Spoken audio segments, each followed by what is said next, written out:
Welcome to History and Donuts. I like participation, which I think you'll see, but I'm curious, how many of you have been to a History and Donuts before? How many of you?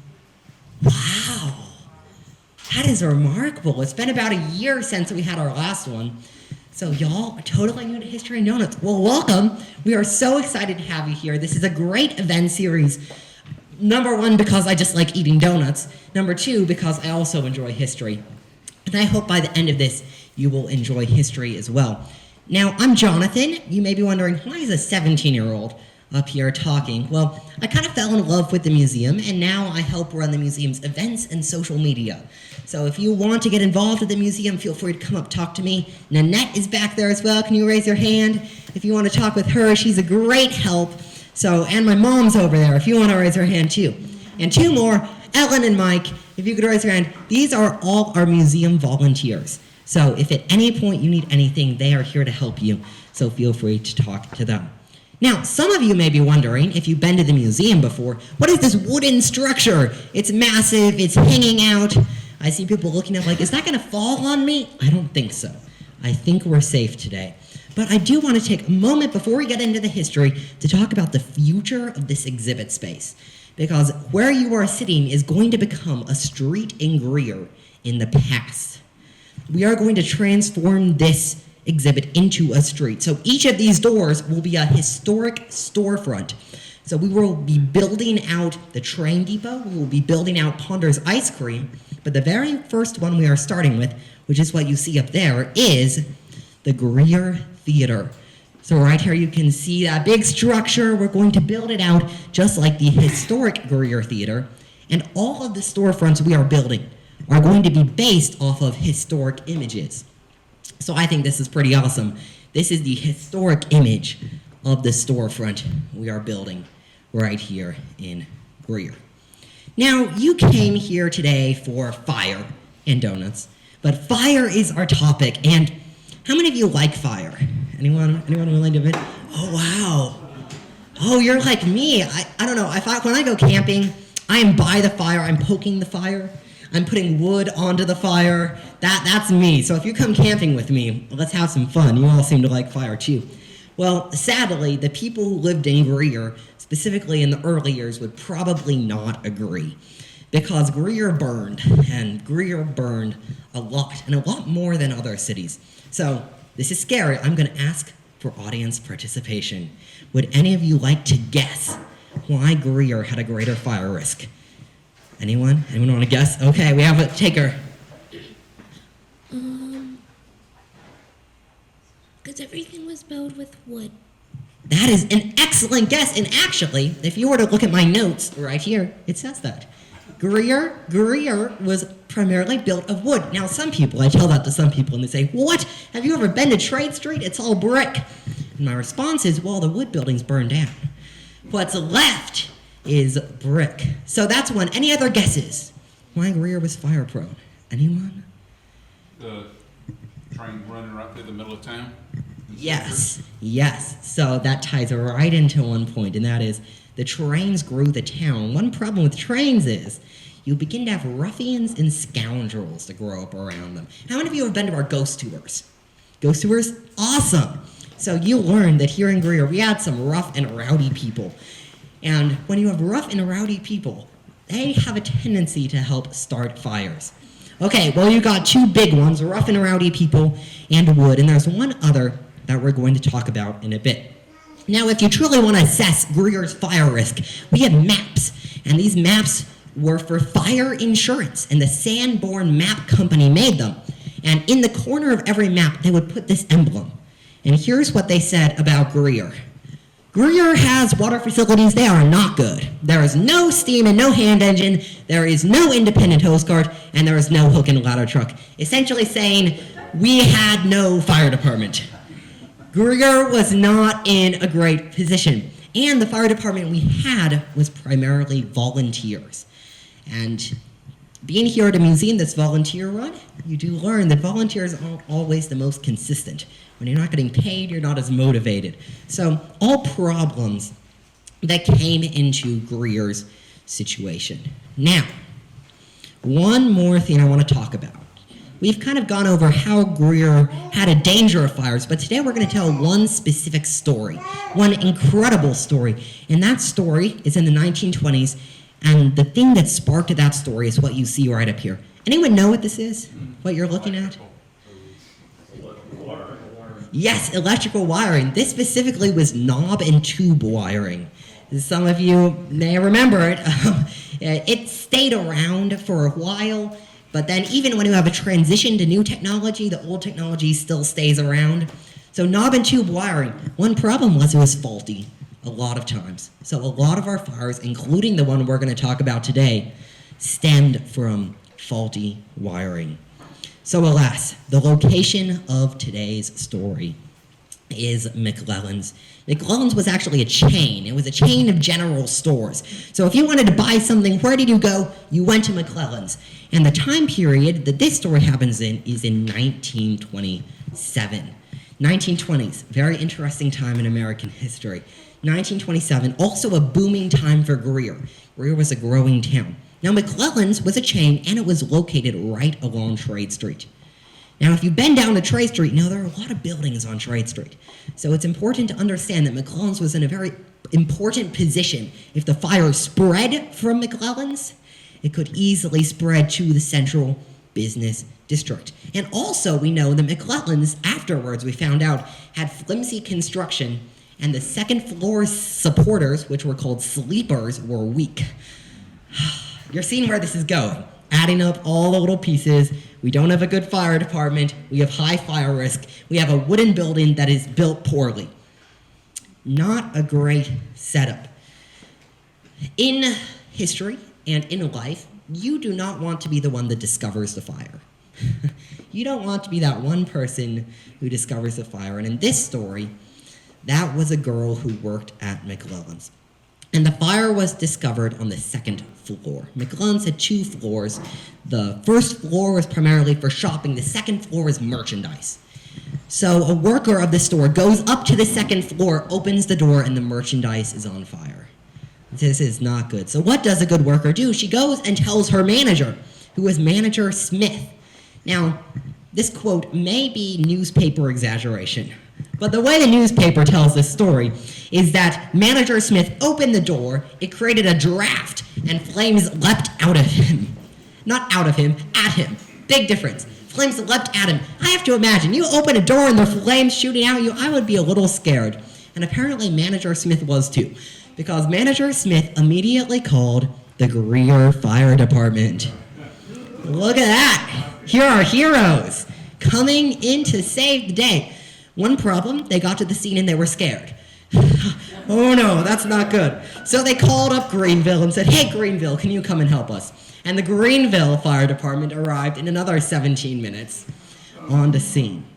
Now, if you're looking at how many volunteers are up there, yikes, that is a lot of volunteers. And you're going to see that there's actually a problem we're going to face later on with so many people.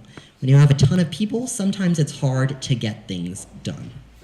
Okay, I'm going to give you a little spoiler alert. McClellan's collapsed. The second floor collapsed down onto the first floor. But I want you to guess, why did McClellan's collapse? Now, I don't want just one person to guess. I want all of you to guess. So alas, I'm going to try to do something cool and techie here. Let's see if this works. There we go. So I'm going to want you to all pull out your phones, and we are going to vote. Well, you can see that the correct 2 answers are the weight of water and the weight of firefighters. So let's talk about that, because that is a tad bit strange. How does weight of water make a building collapse? Well, here's the answer. How many of you have ever been backpacking? Oh, wow, a lot of you. Well, I enjoy backpacking and camping. It's really fun. What are some of the heaviest things you take with you? Water.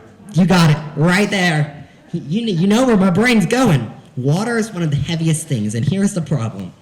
These firefighters started putting large amounts of water onto the second floor.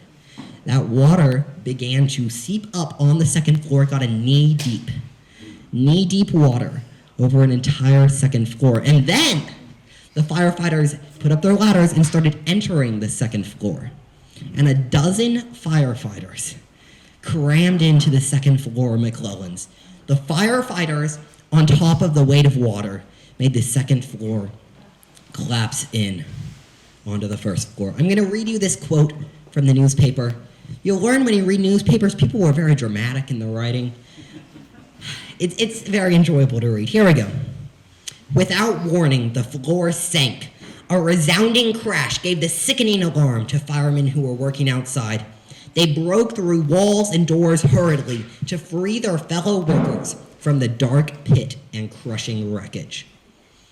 Now, I have to imagine that's somewhat of an exaggeration, but at the same time, imagine being one of those firefighters. The floor gives out under you. There's water, fire, and people, and merchandise all around you falling. That's a pretty terrifying situation to be in. Here was the newspaper the next day in Greenville. This was the Greenville news.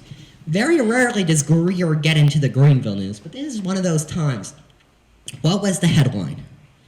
The headline was, Greer fireman fatally injured, pleads that other men be rescued. We are going to talk more about that person in just a bit, because this man emerges as the hero of this story. But first, I want to take a look at this photo. There are a couple interesting things to note here about this photo. The first one being the large throng of people. Remember I mentioned this was in the business district? And this was in the morning, 8, 9, 10 o'clock. So if you ever see a fire, I know there's all that natural tendency to go and look. So some of those were people looking, some of those were the fire department, the Greenville and Greer fire departments.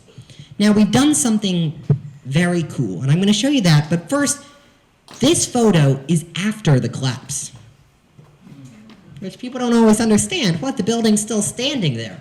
Well, the brick facade front was brick, so it did not collapse, only the floors. The best way of showing this is right through that window, that is looking through sky.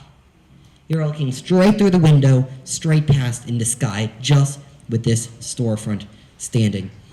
And we've done something very cool, and that is we have gone to the location today.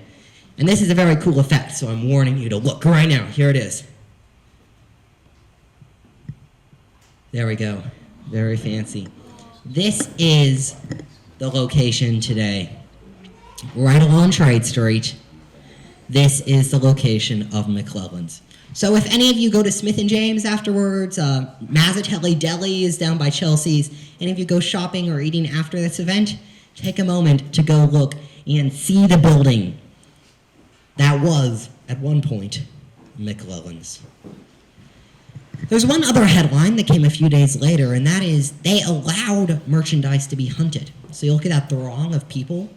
They allowed, essentially, scavengers, so to speak, people to hunt the merchandise. Just an interesting note that I wanted to include. I don't think that would happen today with fire investigations.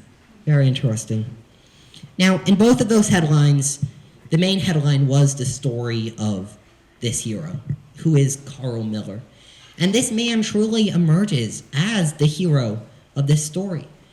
And sadly, few people remember his sacrifice. But the cool thing is, now today, we have a room full of people that know the story, which is pretty awesome. Number one, Carl Miller was 22 years old. I'm about to turn 18. I'm 17 currently. 22 does not seem far away. And I know we have many people here. 22 is a very young age. So to think that at 22 years old, this man owned a restaurant, was a volunteer at a fire department, and sacrificed his life for others is truly impressive. Now, I could tell you this story, but I truly think the people who wrote the story at the time tell it best. So I'm going to read it for you. Mr. Miller, pinned underneath timbers and debris in the building, asked that rescuers free other firemen, saying that he was too badly hurt to be saved. Mr. Miller died with a prayer on his lips, living but a few minutes after the crash. Mr. Miller's little-known cafe, known as Carl's Lunch, closed, down by the fire station, was closed immediately after the tragedy.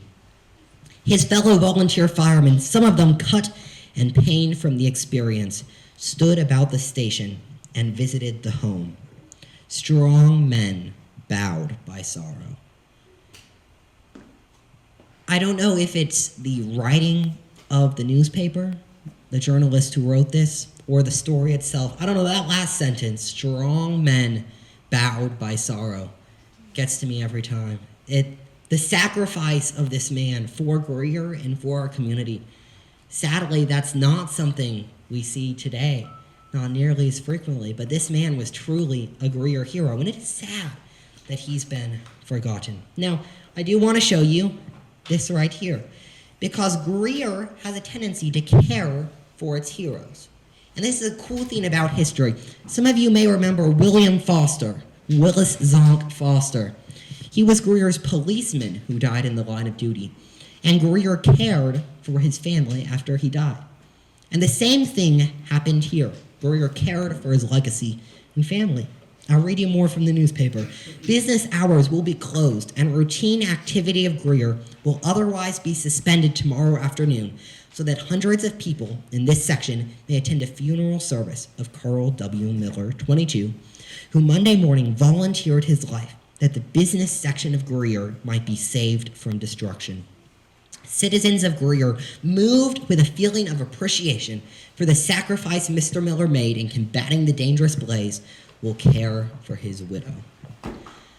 There is something very bittersweet about this story, in the fact that you had a man who sacrificed a lot for the city of Greer, and yet the city came in and cared for him and his family. Now, I want to end today with a tie-in to the museum. You can just see some of the sources it took. It takes time to research something like this. It takes time to tell these stories.